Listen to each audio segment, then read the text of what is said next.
Bismillahirrahmanirrahim. Assalamualaikum warahmatullahi wabarakatuh. Kembali lagi bersama saya Emrudi Hayatami. Di video ini kita akan belajar tentang limit di ketahinggaan fungsi aljabar.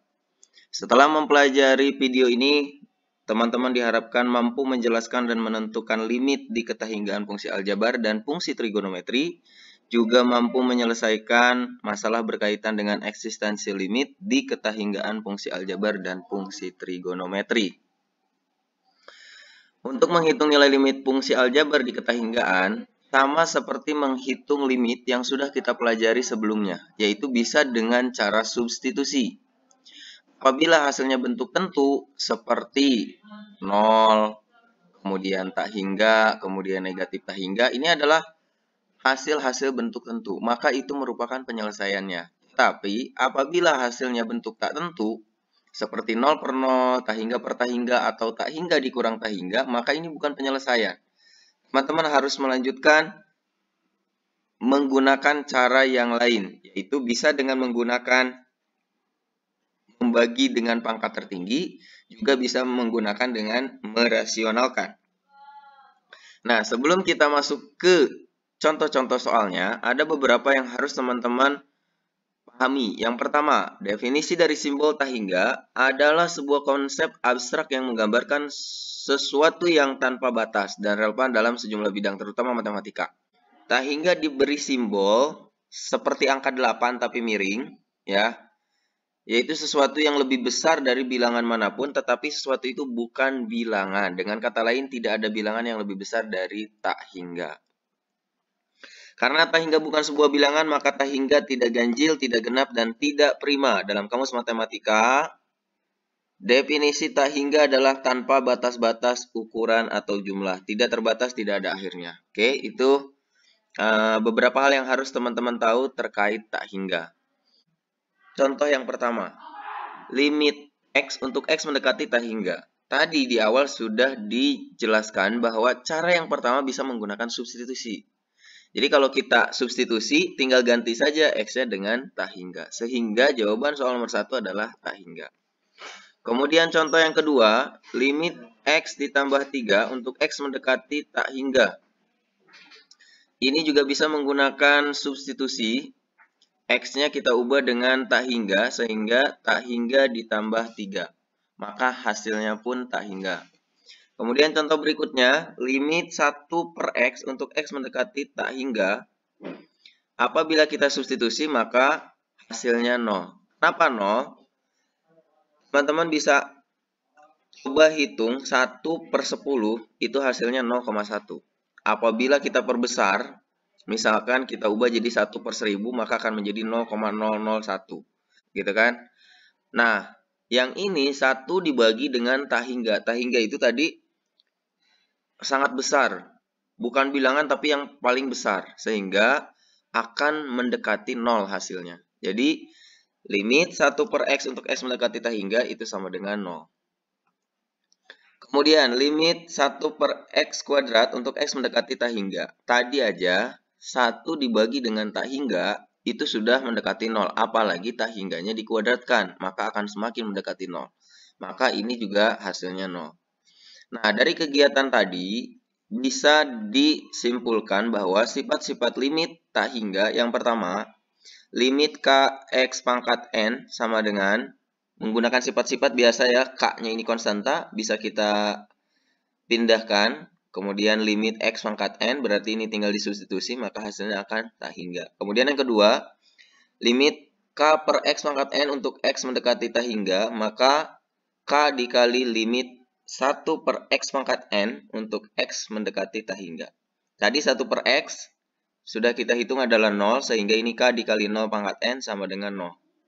Maka pahami sifat-sifat limit tak hingga ini.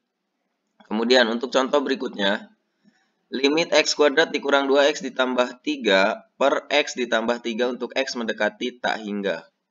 Apabila kita substitusikan, maka hasilnya tak hingga per tak hingga, di mana hasil ini merupakan bentuk tak tentu yang sudah dijelaskan di bagian sebelumnya.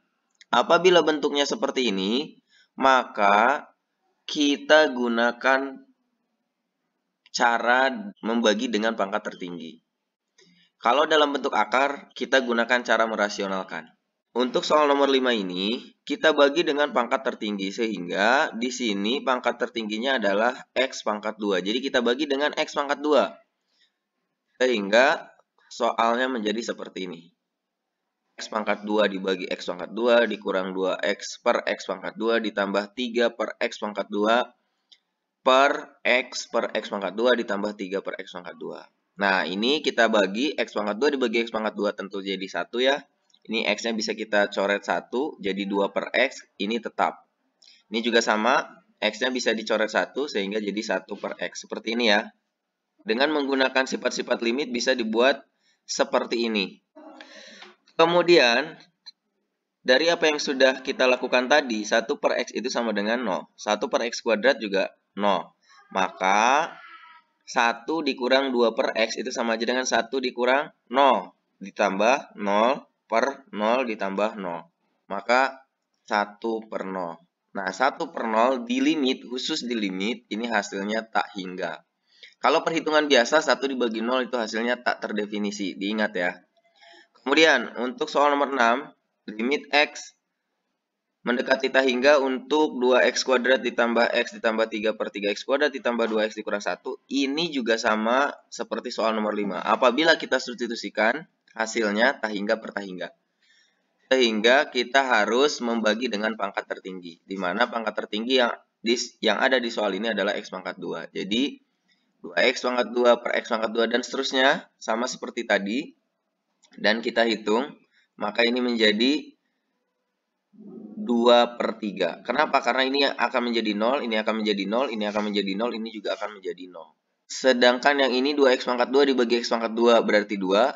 Yang bawahnya 3X pangkat 2 per X pangkat 2 berarti 3. Sehingga hasilnya 2 per 3.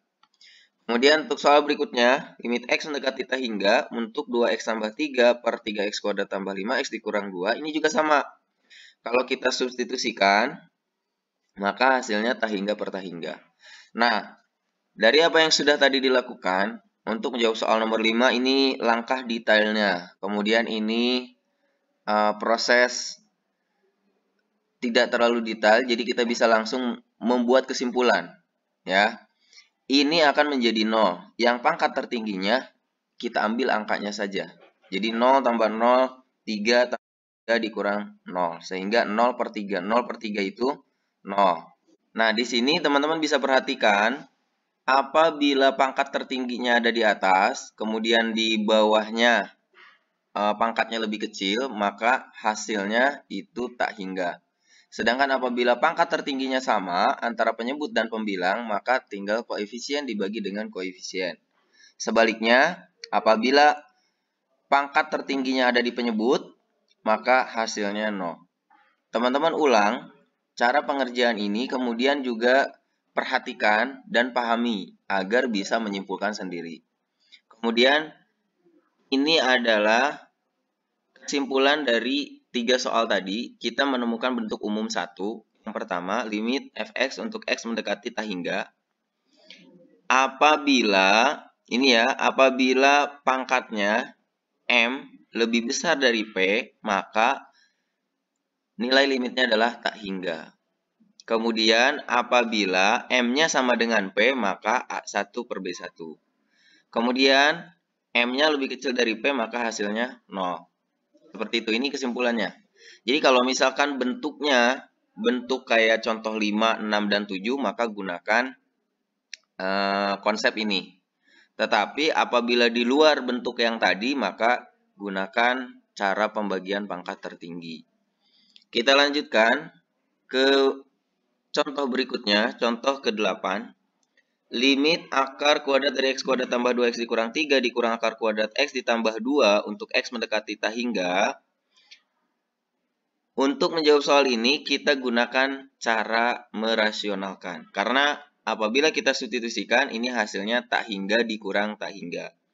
Nah, cara merasionalkan, kita kalikan dengan akar sekawannya. Jadi kalau di sini dikurang, maka kita kalikan dengan bentuk seperti ini, tapi di sininya ditambah. Sehingga untuk menjawab soal ini, kita kalikan dengan akar kuadrat X kuadrat ditambah 2X dikurang 3 ditambah akar kuadrat X ditambah 2 per sama ya dengan atasnya. Nah, kita kalikan, kalau misalkan yang ini kita kalikan dengan yang ini, itu berarti yang depan dengan yang ini kita hilangkan akarnya. Dikurang tapi harus dikurung. Ini kalikan dengan ini juga akarnya hilang. Sehingga bisa kita tulis seperti ini. Kemudian yang bawah tetap, tinggal ditulis ulang. Kemudian ini, hati-hati kebanyakan yang mengerjakan soal biasanya ada kesalahan di sini. Tidak dikurung, sehingga duanya tetap positif. Nah, kalau dikurung, maka ini jadi negatif X, kemudian ini jadi negatif 2. Sehingga kalau kita hitung, X kuadrat, ini 2X dikurang X berarti X, kemudian negatif 3 dikurang 2, negatif 5. Jadi seperti ini. Di tahap ini, teman-teman bagi dengan pangkat tertinggi. Nah, maka di sini kita bagi dengan X pangkat 2. Jadi, X pangkat 2 dibagi X pangkat 2, 1. Kemudian ini X dibagi X pangkat 2, 1 per X. Ini 5 dibagi X pangkat 2, ditulis aja dikurang 5 per X pangkat 2, gitu ya. Kemudian, ini X pangkat 2 dibagi dengan X pangkat 4. Kenapa? Karena ini kan dalam bentuk akar. Kalau dalam bentuk akar, maka kita bagi dengan X pangkat 4. Kenapa X pangkat 4? Karena tadi yang atas, kita bagi dengan X pangkat 2. Akar kuadrat dari X pangkat 4 itu kan X pangkat 2. Sehingga di sini kita bagi dengan X pangkat 4. Sehingga X pangkat 2 dibagi X pangkat 4 jadi 1 per X pangkat 2. 2X dibagi dengan X pangkat 4 berarti 2 per X pangkat 3. Dikurang 3 per X pangkat 4. Gitu ya. Ditambah akar kuadrat dari X dibagi X pangkat 4 berarti 1 per X pangkat 3 ditambah 2 per X pangkat 4. Nah, ini berarti jadi 0, ini juga 0, sehingga 1 ditambah 0 dikurang 0 per akar dari 0 tambah 0 dikurang 0 ditambah akar 0 ditambah 0. Sehingga 1 per 0. 1 per 0 tak hingga. Ingat, khusus di limit. Kalau bukan di limit, hasilnya tak terdefinisi. Kita lanjut ke contoh berikutnya. Contoh yang ke-9. Limit akar kuadrat dari 5X dikurang 3 dikurang akar kuadrat dari X kuadrat ditambah 7. Ini juga sama. Apabila kita substitusikan hasilnya tak hingga per tak hingga. Jadi kita gunakan cara merasionalkan. Yaitu dengan cara kalikan dengan bentuk sekawan. Sehingga kita kalikan. Ingat tadi ya. Tadi kita ubah pengurangannya jadi penjumlahan. Kalau di sini pengurangan, di sini penjumlahan. Nah, kemudian cara perkaliannya sama seperti tadi. Ini tinggal dihilangkan akarnya, jadi 5X dikurang 3 dikurang dalam kurung X kuadrat ditambah 7. Kemudian yang bawah tinggal ditulis ulang. Kemudian ini hitung, sehingga menjadi negatif X kuadrat ditambah 5X dikurang 10. Ini harusnya tidak perlu dicatat yang ininya ya. Kemudian kita bagi dengan pangkat tertinggi, sehingga menjadi X kuadrat dibagi X kuadrat ya, negatif X kuadrat dibagi X kuadrat berarti negatif 1. Kemudian ini 5X dibagi X kuadrat jadi 5 per X. Ini negatif 10 per X kuadrat. Ini dibaginya dengan X pangkat 4. Gitu. Jadi 5 per X pangkat 3 dikurang 3 per X pangkat 4. Ditambah 1 per X pangkat 2. Ditambah 7 per X pangkat 4. Oke, sama ya. Cara pengerjaannya sama kayak sebelumnya. Sehingga negatif 1 ditambah 0 dikurang 0 per akar 0 dikurang 0 ditambah akar 0 tambah 0. Sehingga negatif 1 per 0. Maka hasilnya negatif tak hingga. Kemudian yang ke-10. Limit akar kuadrat dari 4X kuadrat dikurang 4X tambah 5 dikurang akar kuadrat dari 4X kuadrat ditambah 4X tambah 1. Untuk X mendekati tak hingga. Ini juga sama. Kalikan dengan bentuk sekawan. Kita langsung munculkan hasil akhirnya aja ya. Karena prosesnya sama. Jadi ini akarnya hilangkan, kemudian ini dikurang harus dikurung. Kemudian di bawahnya tinggal ditulis, tapi ini ditambah ya. Prosesnya sama seperti tadi. Kemudian ini kita hitung dulu, ini 4X kuadrat berarti dikurang 4X kuadrat gitu ya. Jadi 0, negatif 4X dikurang 4X berarti negatif 8X, 5 dikurang 1 berarti 4. Yang bawah tinggal tulis ulang. Bagi dengan pangkat tertinggi. Sehingga kita bagi dengan X. Karena ini pangkat tertingginya X gitu ya. Jadi negatif 8X dibagi X berarti negatif 8. 4 dibagi X. Nah ini. Karena ini dalam bentuk akar maka kita bagi dengan X kuadrat. Jadi 4X kuadrat dibagi X kuadrat berarti 4. Yang ini negatif 4X dibagi dengan X kuadrat berarti negatif 4 per X dan seterusnya ya. Sehingga ini hasilnya negatif 8 ditambah 0 per akar kuadrat dari 4 dikurang 0 ditambah 0 ditambah akar kuadrat dari 4 ditambah 0 ditambah 0. Sehingga hasilnya adalah negatif 8 per 4. Maka hasilnya negatif 2. Untuk contoh 8, 9, dan 10 juga teman-teman bisa perhatikan sehingga bisa kita simpulkan apabila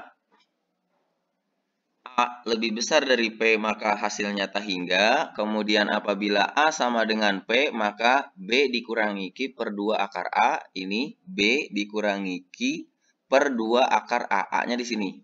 Ini juga kalau sama kan berarti P-nya juga A. Karena di sini kan A sama dengan P. Dan apabila A lebih kecil dari P, maka hasilnya negatif tak hingga. Untuk bentuk umum berikutnya, ini bentuk umum yang ketiga. Ini juga bisa diperhatikan. Jadi apabila A lebih besar dari C, hasilnya tak hingga. Kemudian A sama dengan C hasilnya 0. A lebih kecil dari P, hasilnya negatif tak hingga. Sebagai contoh lagi, ini yang pertama. Kita perhatikan dulu, di sini X kuadrat, di sini X kuadrat. Ini 1, ini 1. Berarti sama. A sama dengan P, maka gunakan yang ini. B dikurangi Q per 2 akar A. Jadi B-nya sini 4 dikurang. Nah, hati-hatinya di sini. Q-nya negatif 10. Jadi jangan sampai 4 dikurang 10. Tapi 4 dikurang dari rumus negatif dari soalnya. Jadi 4 dikurang negatif 10 per 2 akar. Koefisien dari X kuadrat itu 1. Sehingga 4 tambah 10, 14. 2 kali 1, 2. Jadi 14 per 2, 7. Jadi lebih cepat. Tetapi teman-teman harus mengingat bentuk-bentuk yang ini. Kalau misalkan lupa dengan bentuk ini, maka gunakan cara merasionalkan. Contoh berikutnya, ini berarti bisa kita lihat di sini. Ini 4, di sini 2. Berarti A lebih besar dari C. A lebih besar dari C berarti tak hingga. Gitu ya. Kalau mau coba menggunakan cara merasionalkan, coba teman-teman gunakan cara merasionalkan, kemudian bandingkan jawabannya dengan jawaban yang ini. Contoh berikutnya, di sini 3, di sini 1, berarti 3 lebih besar dari 1. Nah, A lebih besar dari P, maka hasilnya tak hingga. Ini juga hasilnya tak hingga, gitu ya. Jadi lebih cepat. Kalau mau menggunakan cara merasionalkan, silahkan dicoba. 14, ini 2, ini 3, berarti 2 lebih kecil dari 3. Berarti yang kita pakai yang ini. Maka hasilnya akan negatif tak hingga. Kemudian, untuk bentuk soal seperti ini 3x dikurang 2, dikurang akar kuadrat dari 9x kuadrat dikurang 2x ditambah 5. Bentuk ini bisa kita akarkan, kemudian kita kuadratkan. Sehingga, apabila kita akarkan dan ini kita kuadratkan, kan sebetulnya sama aja. Ada akar, ada kuadrat, berarti dia bisa hilang sebetulnya kan. Nah, tetapi kita jabarkan. 3x dikurang 2 kuadratnya berubah menjadi 9x kuadrat dikurang x ditambah 4. Dikurang akar kuadrat dari 9x kuadrat dikurang 2x tambah 5. Maka ini jadi bentuk yang kedua. A sama dengan P. Ini kan 9, ini 9. Sehingga kita gunakan rumus B dikurangi Q per 2 akar A. Di mana B-nya negatif 12 dikurang negatif 2 per 2 akar 9. Sehingga negatif 12 tambah 2 berarti negatif 10. 2 kali 3, 6. Jadi negatif 10 per 6. Bisa diperkecil. Jadi negatif 5 per 3. Kalau tidak ada jawaban negatif 5 per 3, maka ubah menjadi pecahan campuran. Sehingga negatif 1, 2 per 3. Seperti ini ya. Sampai sini dulu, mudah-mudahan bermanfaat. Jangan lupa support channel ini dengan cara subscribe, like, komen, juga share. Terima kasih. Assalamualaikum warahmatullahi wabarakatuh.